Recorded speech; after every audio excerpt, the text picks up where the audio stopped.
This is going to be a different style of video, mainly because I'm doing this live as I'm recording and playing and showing you the gameplay. The reason for that is that because I do not have a lot of time to write a script, record the footage, edit. I'm cutting all of these three into and putting it into one to save time as I'm grinding the game, and I simply don't have enough time to edit these videos properly as I did before. This is going to speed up the process and I'm going to be able to pump out more content for you guys. So with that being said, in this video I'm going to show you my optimized daily and weekly routine. The reason I wanted to do it today is because today is Wednesday and today is a weekly reset as well as daily reset, and yesterday was also a monthly reset. And I'm going to show you the most optimized and efficient daily and weekly routine that I'm using in Throne of Liberty. This is going to help you a lot because I do have a full-time job from 9 to 5. I also make YouTube videos. I am also in a hardcore PvP guild and I'm grinding the game as much as possible. So this is going to help you stay efficient if you don't have a lot of time to play daily and weekly. So let's get started. As soon as I log in, first thing I check my Amito expedition and I claim the rewards from the Amito. This is important as over the night I leave it on 8 hours. And when I'm playing the game, I usually leave it every hour because you get the most rewards if you do it by hour. It's still RNG, but you get a lot of rewards like this anyways. And most importantly is this weekly mission. These missions, if you don't know how it works, every week you complete these missions. And at the start of the next week, you simply click all of these to see which rewards did you get. And then you can decide which of these rewards you want to take. Now these are all weapons of resistance, not that good. None of this is really something good that I need personally that I want to use. So in this case the best option for me would be 25 trait unlock stones, because none of this is really worth anything to sell and none of this is something that I want to use. Claim this, 25 trait unlock stones, this is really good. Next I go to Pure Light Tower and I complete my 10 daily contracts. The reason why I'm doing it in Pure Light Tower is because I have a fast route, which I made a video about, you can find it on my channel, that takes only 5 minutes to complete. Here I am focusing on blessing pouches, but if I don't get the pouch, I usually go for one of the 5 contracts that I mentioned in that video, which in this case would be collect gatherable items at Pure Light Hill. You accept and you refresh. You always accept one and you refresh. No blessing pouch. So the next best option would be this one. Accept, refresh. Check again. Accept, refresh. No blessing pouches. Refresh, accept. No blessing pouch.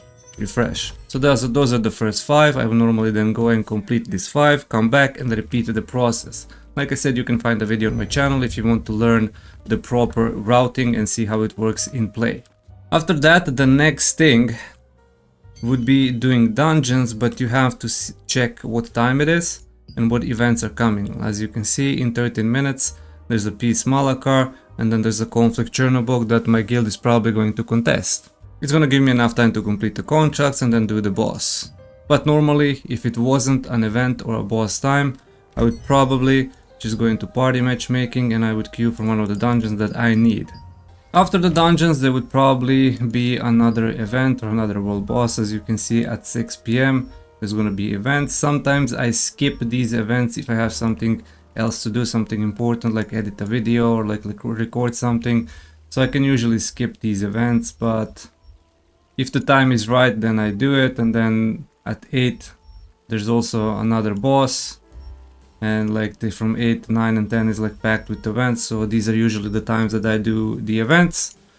So from let's say 4 PM to like 8 PM I have about 4 hours to do all of my daily stuff and then get ready for like some PvP action.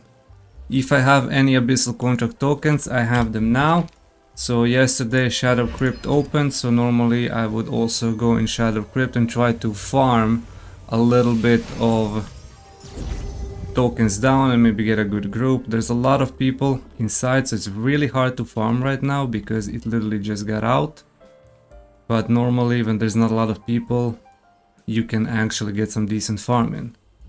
After I completed contracts, I would get contract tokens or contract coins, and I would also go to contract coin merchant and buy my daily stuff from them. As you can see, I didn't complete the contracts yet, but I would buy 5 mystic keys, 1 fishing bait chest, and precious blessing pouch. These are the only 3 things that I buy daily, and weekly when I get enough contract coins I would also buy enchanted ink and trait extraction stones.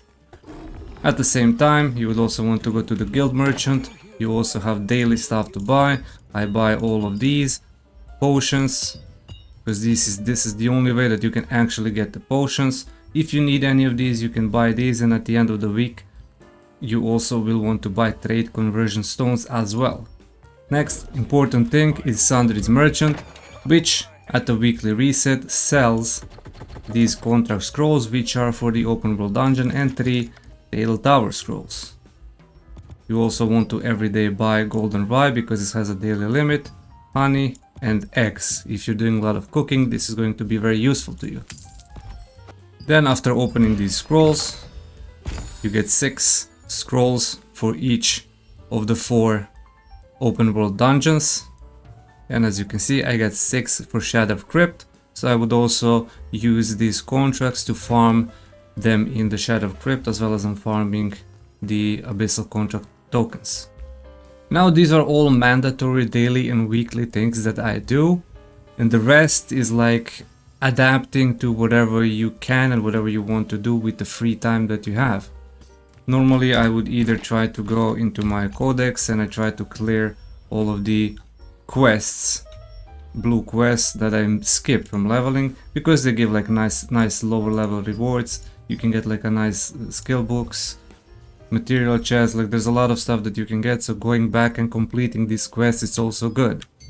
If you plan on doing a lot of cooking, you can see what you need to cook next to level up your cooking. Like for example, if you need, like, I don't know, you need black pig pork, you see it drops from Pure Light Hill, you can actually go into Pure Light Hill, but it needs to rain. So during the rain, you go in Pure Light Hill, you kill some black boars, you farm this. So this is another like about 10 to 15 minutes of your time when it's raining that you can actually farm something useful for yourself. There is also kind of a race going on with collecting these, which are mysterious letters that you find around the world. And at the end of the month, I believe, at the end of the race, the person who collects all of them fastest from a guild will be able to gain these Ornate coins that can be used in the shop to buy these items, materials, skill books, whatever you need. I spent all of mine buying precious blessing pouches because this is the most important item, but you can also buy precious skill growth books as well with that. So this is also something that you can do in your spare time, in your free time when you have a lot of time, just go around the world. There's also nice websites where you can see the exact locations of these mysterious letters and you can literally follow it and grab all of them. After all of that, if you have some time, you can also do arenas if you enjoy PvP. I don't really like arenas because it's not equalized and my gear is currently not that good. So I would get one shot and it's really not a fun time when you are against someone who has much better gear. So I try to avoid it for now, but normally I would either do some individual ranked or team matches, and it's usually a nice fun, but for now I'm avoiding that completely. But that's gonna be pretty much it for this video.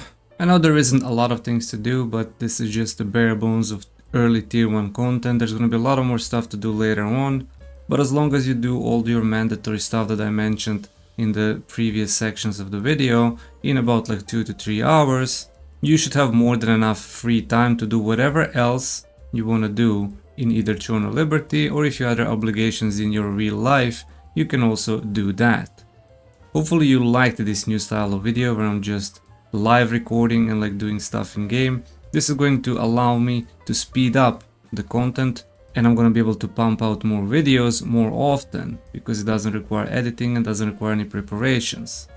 Also, I wanted to thank everyone for subscribing and helping me reach 10,000 subscribers. I really appreciate everyone watching my videos and liking it.